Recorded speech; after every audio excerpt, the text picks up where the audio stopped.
Trading technique पर आपका हार्दिक स्वागत करता हूं। दोस्तों, आज भी निफ्टी ने एक तरीके से क्रैश की ही सिचुएशन दिखाई ओपनिंग में। लेकिन हाँ, जहां हम ओपनिंग में खुले या गिरावट में तकरीबन हम वहीं के आसपास ही ट्रेड करते रहे। हाँ, एक 100 सवा 100 पॉइंट की एक मूवमेंट ऊपर नीचे की जरूर दिखी, लेकिन जाते जाते भी हम 300 सवा 300 पॉइंट की गिरावट के साथ ही क्लोज हुए हैं। अगर आपने मेरी पिछली वीडियो नहीं देखी तो नीचे डिस्क्रिप्शन बॉक्स में लिंक है, आप उस वीडियो को देखिए। देखिए, उसमें भी मैंने कहा था कि गिरावट में निफ्टी 15,900 तक जा सकती है, और आज तो हमने 15,700 तक के भी टारगेट देखे। तो 15,900 का मेरा टारगेट अचीव हुआ।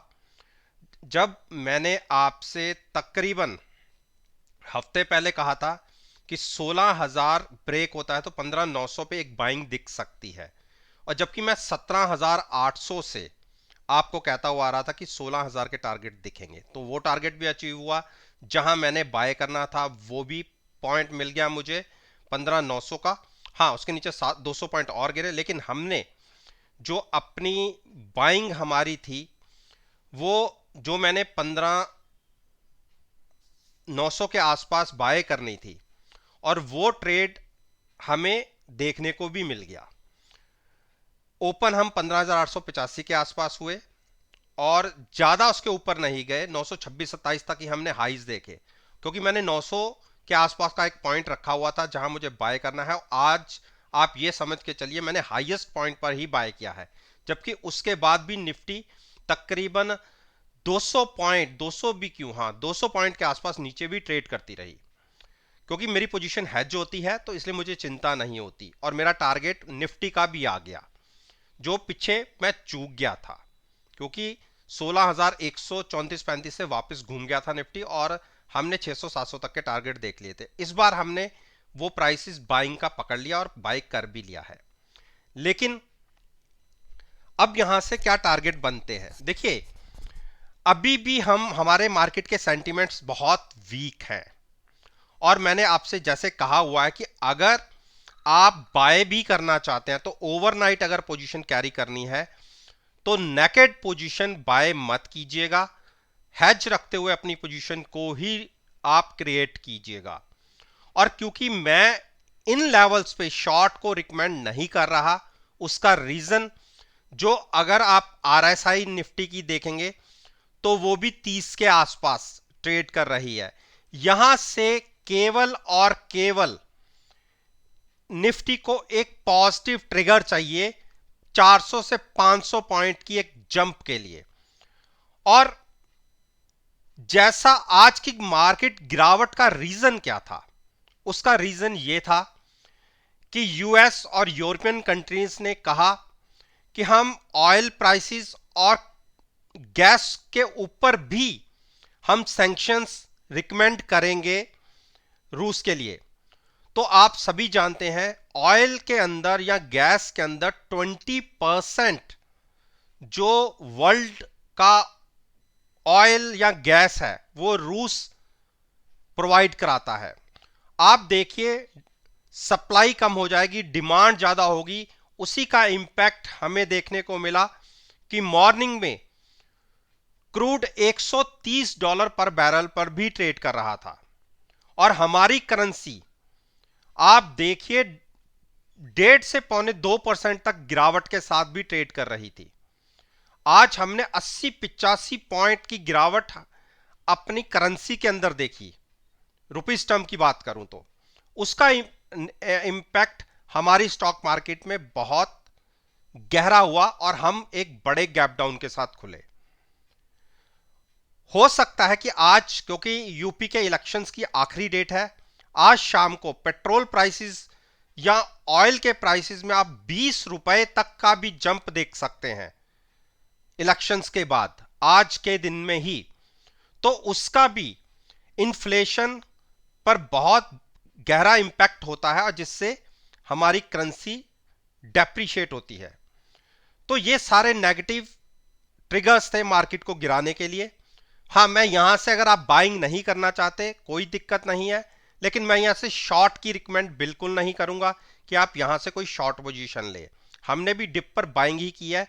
मेरा यह मानना है कि निफ्टी ने एक आज के दिन में भी एक गैप बनाया है। आप देखिए 16,155 से लेके आज का जो 15,918-20 का प्राइस है, 250 पॉइंट का जो एक गैप है, ये गैप हो सकता है कल या परसों में फिल होता दिखे।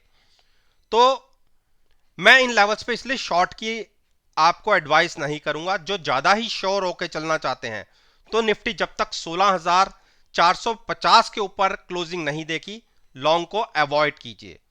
जो ज्यादा श्योर होकर लॉन्ग साइड पर जाना चाहते हैं, जबकि जो हैजिंग के साथ ट्रेड करना चाहते हैं, जो केवल ऑप्शंस के प्रीमियम को का रिस्क उठा सकते हैं, वो इन लेवल्स पे बाय कर सकते हैं। At the money put buy करके फ्यूचर्स को आप लॉन्ग कर सकते हैं। बैंक निफ्टी देखिए, कल के दिन में मैंने अगर बैंक निफ्टी वाली आप मेरी वीडियो देखेंगे, मैंने ये कहा था कि गिरावट में निफ्टी 32,500 तक गिर सकती है। और आज के दिन में आप देख लीजिए, जो लो लगा 32,500 के आसपास का लगा, जबकि कल हम कहां ट्रेड कर रहे थे, 34,450 के आसपास। सॉरी, मैंने 33,500 का कहा था कि अगर मुझे बाय करना होगा तो 33,500 पे मैं बाय करूंगा, जबकि निफ्टी 32,500 तक गिर सकती है। लेकिन हम गैप डाउन खुले, जो हमारी ओपनिंग ही के आसपास कर रही, और जो ट्रेड हमने लिया वो लिया 33,000 पर, और क्लोजिंग मिली है हमें 33,000 के आसपास भी, जबकि इंट्राडे में हम और गिरावट दिखा चुके हैं। तो इन्हीं प्राइसेस के आसपास मेरी लॉन्ग पोजीशन बनाई है। हैजिंग के साथ लॉन्ग हूं, क्योंकि मेरा यह मानना था कि जैसे मैंने पिछली बार भी कहा था कि जब एक छोटा सा बाउंस आता है तो निफ्टी 1400 से 1500 पॉइंट भागती है। तो इसी वजह से कि यहां से एक हमें पुल बैक देखने को मिल सकता है 1500-1600 पॉइंट का, मैंने ट्रेड यहां पर लिया है। और मेरा यह मानना है कि 32,000 या 33,000 के आसपास क्लोजिंग आई है। 32,000 से जैसे आज हमने एक पुल बैक लिया है, गिरावट में मैं 32,000 और तेजी में मैं एक टारगेट जो बीच में ये गैप फिल हो सकता है 34,000 तक का। तो अगर किसी ने इतना पुल बैक खेलना है तो आप 32,300-400 के आसपास गिरावट में बाय करके चल सकते हैं 2,000 पॉइंट की एक बाउंस के लिए।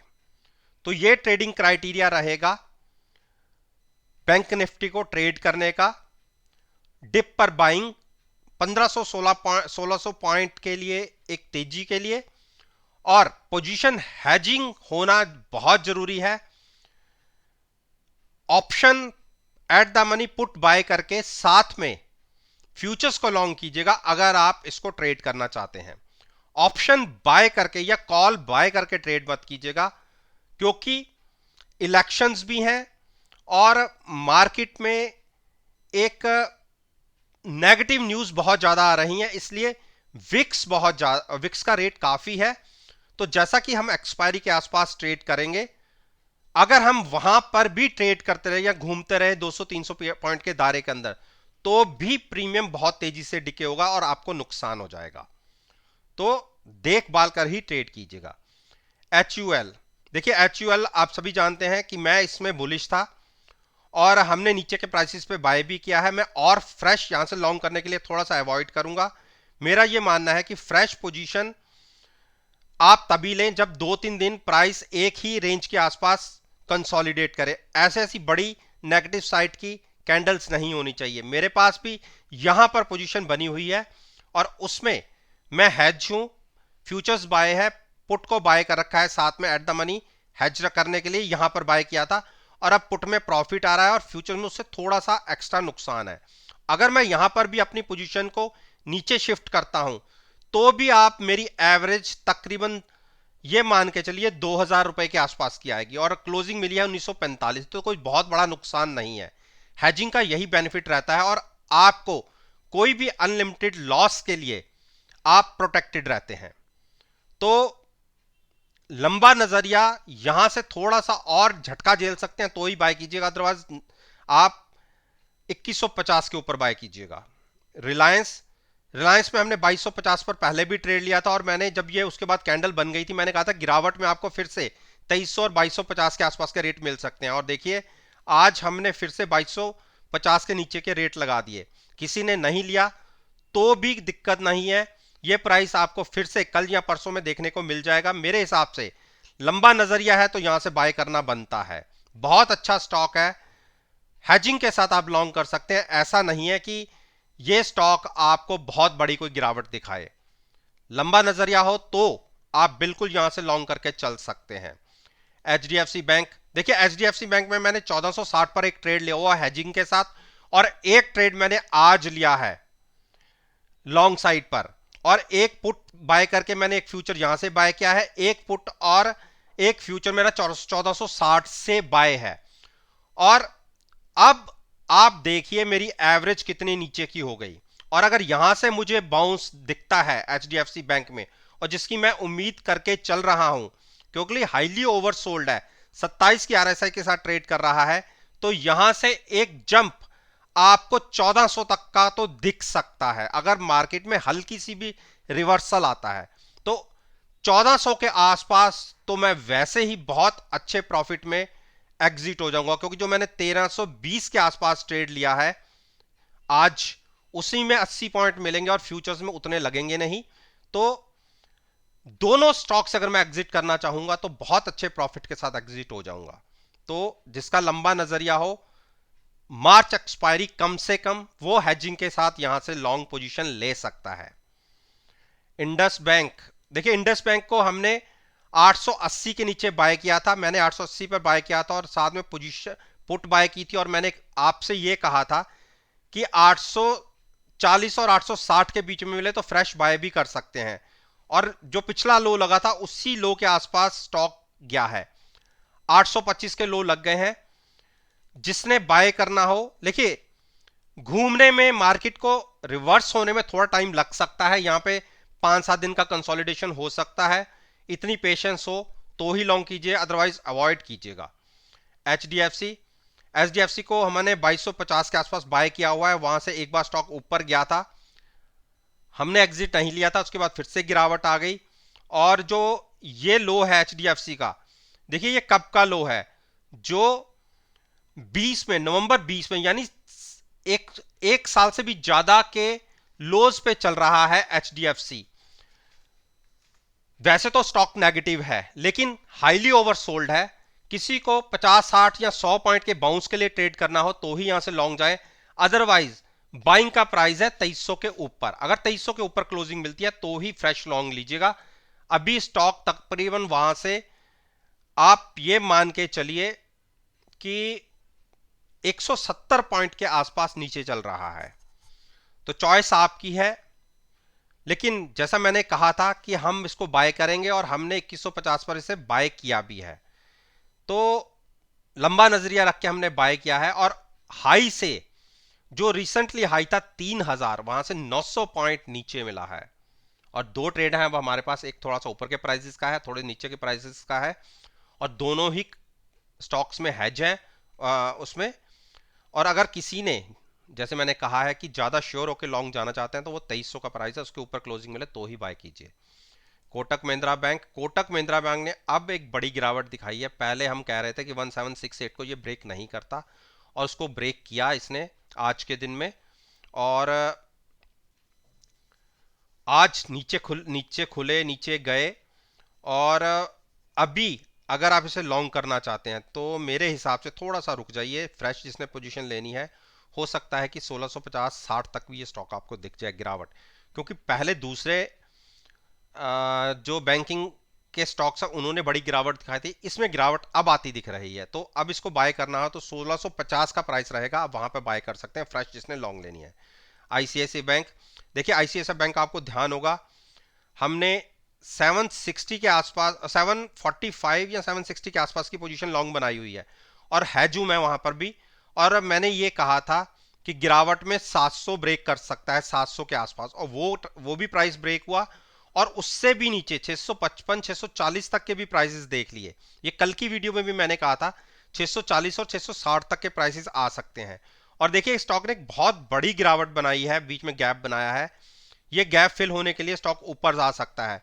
यहां पर मैं ये कहूंगा कि अगर किसी ने अपना पोर्टफोलियो मेंटेन करना है, बनाना है, तो इन प्राइसेस पर आप आईसीआईसीआई बैंक को लॉन्ग कर सकते हैं। बहुत अच्छे प्राइस है। जब भी निफ्टी में रिवर्सल आया तो आप देखना ये स्टॉक 100 पॉइंट्स एक झटके में ऊपर की तरफ निकल जाएंगे। तो 620 के आसपास एक अच्छा प्राइस आएगा।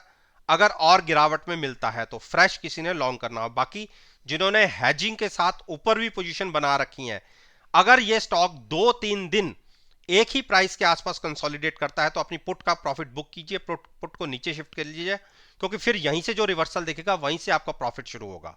अदरवाइज आप जिस ऑप्शन को बाय करके रखा हुआ है, जब तक उसको क्रॉस नहीं करेगा आपका प्रॉफिट नहीं आएगा। तो ये ट्रेडिंग स्ट्रेटजी रहेगी। एक्सिस बैंक ने भी एक बड़ी गिरावट दिखा दी और ये भी प्राइसेस हमारा 745 पर लॉन्ग है।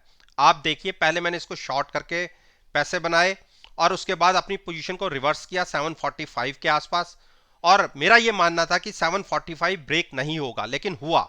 मार्केट में एक बड़ी गिरावट आई और लेकिन मेरी पोजीशन हैज है, 745 के आसपास की पुट बाय की हुई है और वहां से स्टॉक तकरीबन 100 पॉइंट्स के आसपास तो नहीं, हाँ 75-80 पॉइंट गिर चुका है। पुट के अंदर तो बहुत अच्छा प्रॉफिट है, लेकिन उससे ज्यादा फ्यूचर्स में लॉस है। अगर अगले 2-3 दिन ये स्टॉक यहां पर कंसोलिडेट करता है तो मैं अपना ऊपर की पुट का प्रॉफिट बुक करके पुट को नीचे शिफ्ट करूंगा और पॉसिबिलिटी रहेगी कि ऊपर की तरफ अगर यहां से रिवर्सल आता है तो यहीं से मेरा प्रॉफिट शुरू होगा।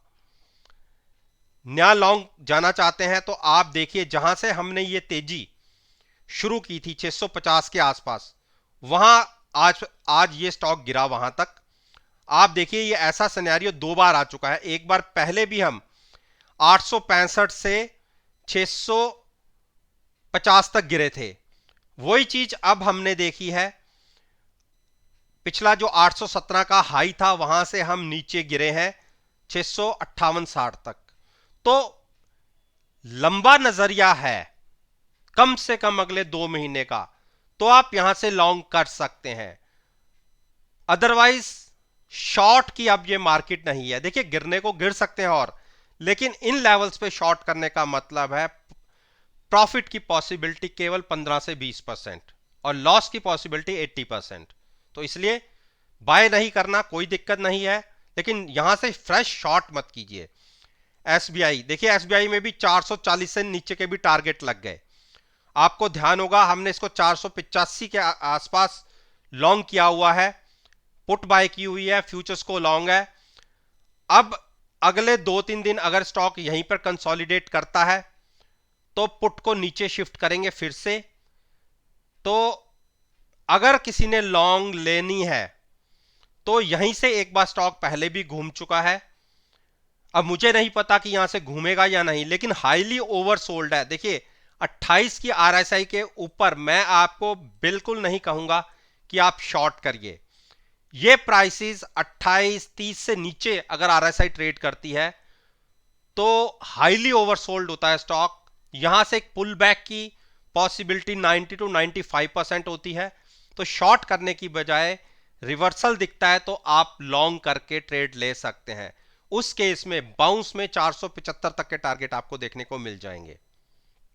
तो दोस्तों, उम्मीद करता हूं कि आपको मेरी यह वीडियो पसंद आई होगी।